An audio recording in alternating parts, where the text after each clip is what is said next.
We ready? Start. The benefit of pension is a condition of service. Stop. It is clear from the scheme of regulations that an employee would qualify for pension provided he meets the requirements envisaged under the civil service regulations. Stop.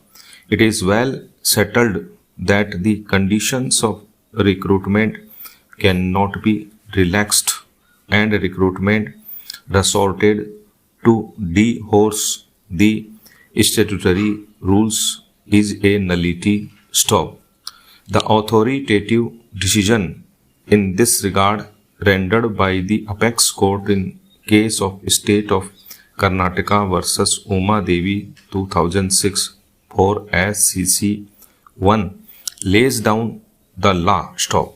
When we analyze the petitioner's argument from this standpoint, a daily wage employee, in our considered opinion, cannot be equated with a regularly selected person. Stop.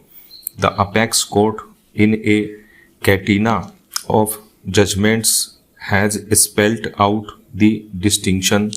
Therefore, the classification based on the recruitment by following due procedure under the rules and through backdoor entry is well recognized. Stop.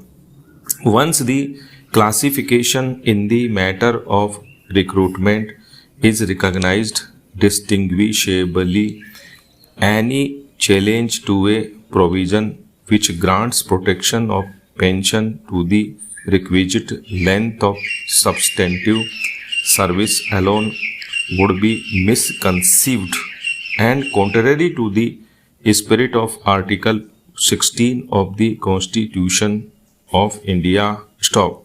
We may safely observe that any challenge to the validity of Regulation 370, which leads to diminish the distinction between the valid recruitment as per rules and backdoor entry, is clearly an attempt to equate two unequal and distinguishable situations which have rightly been classified under Regulation 370. Stop.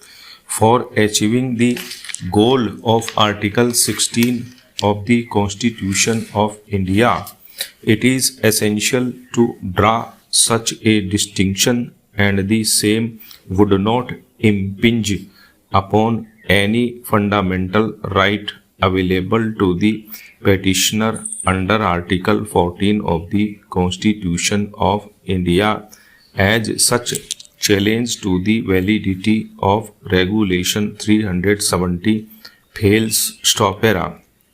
The petitioner in the instant case has not offered any justification as to how a wage employee can be equated with the employees who are recruited in service by following the stringent process of recruitment. Stop. The services rendered by a regular employee, for that matter, can neither be equalized in terms of financial implications nor treated at par with the services of a daily wage employee unless the rules so permit. Stop. Now coming to the judgment placed reliance upon by the petitioner, suffice it to say that the case of the petitioner is governed under a different set of rules. Stop. The petitioner has also not laid any foundation for establishing equivalence of his daily wage services to be at par with the services of a regularly recruited confirmed employee. Even the right to hold the post prior to the date of his regularization in a substantive capacity is not established or construed in the light of any statutory rule and it is also not made out as to how payment made to the petitioner out of contingencies may be treated as regular salary stop. This writ petition has come to be filed after about 2 years from the date of petitioner's retirement, and that too under the garb of challenging the validity of Regulation 370, which is clearly an afterthought stop.